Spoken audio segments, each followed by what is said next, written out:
In today's video, I'm going to teach you how to convert a Microsoft PowerPoint presentation to Adobe Illustrator. If you've ever designed slides with crisp shapes, icons, or logos in PowerPoint and wanted to refine them in a true vector design tool, this workflow is exactly what you need. The key is to preserve your vector graphics so they stay sharp and editable, and the simplest way to do that is by saving your presentation as a PDF. Start by opening your PowerPoint presentation. Give it a quick scan to make sure everything looks the way you want.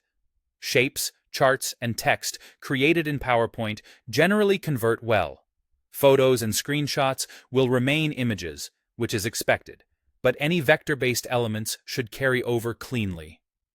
Next, go to File, choose Save As, and click Browse to pick where the file will go. When the Save As type drop-down appears, select PDF. This choice is important.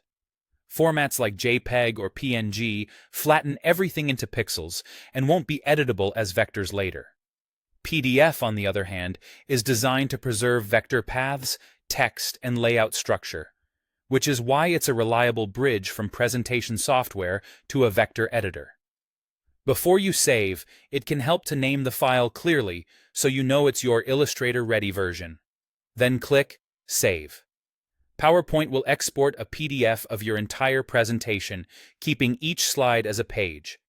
That PDF is now the format that Illustrator can read natively. When opened there, vector shapes typically remain as editable paths, text usually stays as text, and each slide can appear as a separate artboard depending on how it's imported.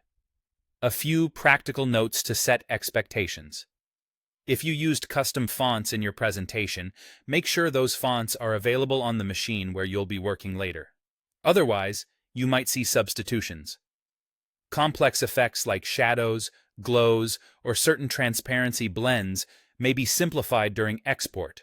That's normal, and you can fine-tune them once you're editing. Charts created with PowerPoint tools often come across as grouped shapes, which is useful if you plan to restyle them in Illustrator. This PDF method is preferred because it preserves clarity at any size. Whether you're sending assets to print, scaling a slide for a poster, or isolating an icon, vector fidelity matters. And since you've saved a copy, your original presentation remains untouched and ready for future edits. That's it. By opening your PowerPoint, saving it as a PDF through File, Save As, and clicking Save, you've created a clean, vector-ready file that transitions smoothly into Adobe's design ecosystem.